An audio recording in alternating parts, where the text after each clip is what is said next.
Magandang araw mga kapwa ko sa Nosenyo. Tayo ay magbalik tanaw sa mga paksa't usaping tinalakay sa ika-35 regular na sesyon ng Sangguniang Bayan ng San Jose, Batangas noong nakaraang Miyerkules, ika-8 ng Abril, 2026. Isang mahalagang paksa ang naging bahagi ng talumpati ni Kagalang-galang Benito P. Atienza na tumutukoy sa programang isinakatuparan ng Sangguniang Bayan sa kanyang inisyatibo, partikular ang Exciting Easter 2026 at Oplan Tuli at Bunot.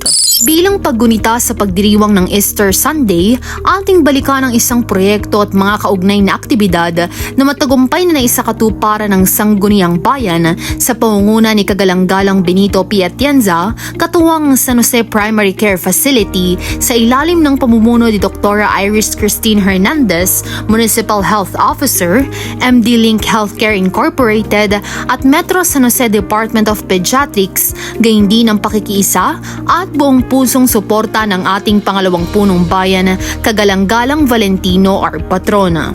Ang nasabing programa na pinamagatang Exciting Easter 2026 at Oplan Tuli at Bunot ay isinagawa bilang bahagi ng serbisyong panlipunan na nakatuon sa kapakanan ng mga kabataang San Joseño. Naitala na may kabuuang 652 kabataan ang aktibong nakiisa sa mga gawain tulad ng egg hunting at inflatable games. Samantala, 123 kabataang lalaki ang nagkaroon ng libreng tuli at 50 naman ang sumailalim sa dental services na may kabuuang bilang na 875 na direktang benepisyaryo, bukod pa sa bilang ng kanilang mga magulang o tagapag-alaga na dumalo at nakiisa sa nasabing programa. Ang matagumpay na programa ay naisagawa ng walang lokal na pondo na naitalaga o nagamit sa kadahilan ng mga naging gastusin ay pinagtulungang matugunan mula sa sariling bulsa ng mga lingkod bayan. Layunin ng nasabing programa na makapaghatid ng serbisyong panlipunan na nakatuon sa kalusugan, kapakanan at kasiyahan ng mga kabataang San Joseño, gayon din ang pagpapatibay ng ugnayan sa pagitan ng pamahalaang lokal at ng komunidad sa pamamagitan ng mga makabuluhan at kapaki-pakinabang na inisyatibo. Nagpahayag din ng kanyang talumpati ang ating pangalawang punong bayan, Kagalang-galang Valentino or Patrona, kung saan kanyang pinabulaanan ng balitang hindi niya minahal ang kapulisan ng ating bayan. Babad sa kapulisan at sa mga mamamayan ng San Jose, hindi po ang sinasabi ng ating hepe ng kapulisan na hindi ko raw po minahal ang kapulisan. Yan po ay isang malaking kasinungalingan. Buhat po nang ako'y umupo ng Mayor 2016 to 19, 19 to 22, 22 to 25, monthly po may binibigay akong cash assistance o food assistance sa ating kapulisan. Ako lamang po ang natatanging mayor na nagbigay monthly ng halagang 20,000 para po sa ating pakapulisan, para po sa inyong pagkain. So pinabubulaanan ko po yung sinabi ng ating hepe, Dayang, na tayo ay hindi ko minahal ang kapulisan. Yan po isang malaking kasinungalingan. At marami rin po mga kapulisan na lumapit sa akin mga nakaraang panahon. Lahat po sila ay wala masasabi na sila po ay aking pinasubalian. At gusto ko rin pong malaman yung sinasabi na kaya daw po nabawasan ng budget. Tayo po mga Pilipino, bilang mga magulang, tayo po ay may tradisyon at kultura na pag may pagkukulang ang ating mahal sa buhay, ang ating mga anak, ating pong sinasabihan o ginagawaan ng anumang mapamamaraan para huwag na pumaulit. Kaya po nabawasan ang budget ng kapulisan, 2 beses po na pinatawag ang ating hepe ng kapulisan dito sa ating Sangguniang Bayan dahil sa ating pong gagawing ordinansa tungkol po sa kriminalidad sa ating bayan, pero hindi po siya sumigot. At mali din po ang sinasabi na iyan ay politika lang. No! Obligasyon po at tungkulin ng kapulisan, lalong higit ang hepe, na siya ay mag-ulat sa Sangguniang Bayan kung ano na ang tunay na pangyayari sa atin sa bayan ng San Jose sa pagdating po sa kriminalidad. At ganoon din po, siya po isang resource person kung may kailangan kaming gawing mga tinagawad na ordinansa. So hindi po totoong politika ang dahilan, sabihin na po natin may pagkukulang. At hindi rin po totoong hindi ko minahal ang kapulisan. Kayo ang makakapagpatibay, sir, bilang inyong presensya. Buhat ako kayo mo po, 2016, 2019, 2019 to 22, 22 to 25. Buwang-buwang kayo po ay mayroong akong ibinibigay na food allowance mula sa sarili kong bulsa. At kung ang kapulisan po ay may kinakailangan puntahan sa ibang lugar dahil may mga pagtupad sa inyong tungkulin, wala pong pangyayari na hindi lumapit sa akin humingi ng tulong sa sakyan, gasolina o naman, lahat po yung aking tulugunan. Kaya ganun ko po kamahal ang kapulisan dahil kayo po ang katuwang namin pagdating po sa larangan ng mga peace and order sa ating bayan. Gusto ko lamang pong pasadalian yung salitang hindi ko po minahala ang kapulisan. Ganon din po, gusto ko rin po pasabalian na ito'y politika lamang, hindi po politika. Tungkulin at dapat gampanan ng kapulisan pag tinawag sa Sangguniang Bayan dahil po sa mga ordinansa o dahil sa resolusyon gusto namin patupad, lalo higit sa kriminalidad, siya po yung mag-update sa amin para po magawa ng Sangguniang Bayan kung ano man dapat resolusyon. Paglilinaw lang po ang akin. Ano po? So iparating po natin niya sa ating hepe ng kapulisan. Bali na po. Wala pong politika. Lagi pong sinasabi politika. Hindi po kami politika dito. Ito ho ay tungkulin natin dapat gampanan. Ipinaabot din ng ating pangalawang punong bayan, Kagalang-galang Valentino R. Patrona, ang kanyang buong pusong pasasalamat sa SM Foundation Incorporated, mga kababaihan at lahat ng nakiisa at tumulong sa matagumpay na programang serbisyong medikal, ang Medical and Dental Mission Caravan na pinangasiwaan ng Sangguniang Bayan sa kanyang inisyatibo. Again, privilege award din po. Gusto ko rin po magpasalamat sa lahat ng mga BSW, BNS at sa lahat po ng tumulong nung kami po ay magkaroon ng SM Foundation ng March 26 na Medical Dental Mission Caravan dito po sa bayan ng San Jose. Ito po ang pagpapatunay na tama po ang tinura ni Kagalang-galang at Tiensa na hindi lamang po kami ay gumagawa ng ordinansa o ng mga resolusyon. Kami pong mga membro ng Sangguniang Bayan, lahat po ng mga konsehal na narito, ang kapapresensya, kami po ay gumagawa ng paraan kahit na po yung sariling bulsa nagkokontribusyon para po magkaroon tayo ng mga social activities dito po sa ating bayan. Katulad nga po, nagkaroon din po tayo ng Medical and Dental Mission Caravan. Ang nakakalungkot lamang po, wala pong dumating na representante doon sa ating ginawang Medical and Dental Mission noong pong March 26 mula sa ating pong RHU Department. Sa kabila ng pinadala po natin ng panyaya, wala pong dumating doon sa ating pong RHU Medical and Dental, wala pong dumating doon. So, ako lamang po yung nalulungkot. Dapat po naging isa sila sa bahagi at suporta kasi po tungkulin nila sila po ay mga alagad ng pamahalang bayan na tumulong pagdating po sa ganitong mga pangangailangan ng ating mamamayan. Dapat po, pinadalan po natin ang sulat. Tama po, no? Okay. So, yun po ang ating paglilinaw. So, kaya ko po ito yung sinasabi, baka po mamaya magkaroon na naman tayo ng paanyaya, hindi po sila dumating. Siyempre, Sangguniang Bayan din po kami. Equal body po ang executive at legislative. Pagdating po sa panunungkulan, sa ating pong kamamamayan at sa ating pong pamahalaan bayan.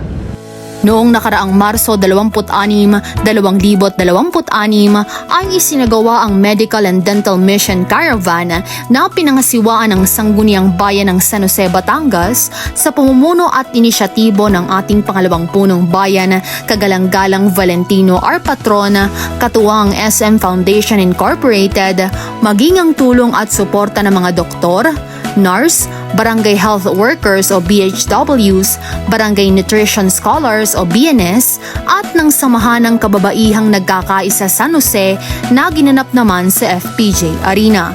500 pasyente ang nabigyan ng serbisyong medikal tulad ng X-ray, ECG, glucose test o random blood sugar, uric test, cholesterol test, at hemoglobin test. Samantalang 100 pasyente naman ang nabigyan ng dental services. Gayun din, ipinagpatuloy ang pagpaparehistro ng mga mamamayan sa ilalim ng PhilHealth IACA program sa tulong at pakikipag-ugnayan ng Sangguniang Bayan sa MD-Link Healthcare Incorporated, kung saan nagkaroon muli ng pagkakataon ng mga mamamayang Sanosenyo na magkaroon ng dagdag kaalaman sa mga benepisyo ng nakapaloob sa nasabing programa at magkaroon din ng pagkakataon na maging rehistrado rito.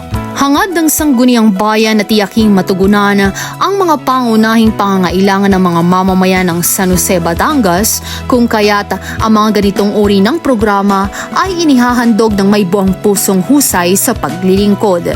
Patunay na ang samahan ay hindi lamang gumagawa ng mga kapasyahan o kautusan, kundi naghahatid din ng kapaki-pakinabang na programa, proyekto at aktibidad para sa bayan at bawat mamamayang Sanosenyo.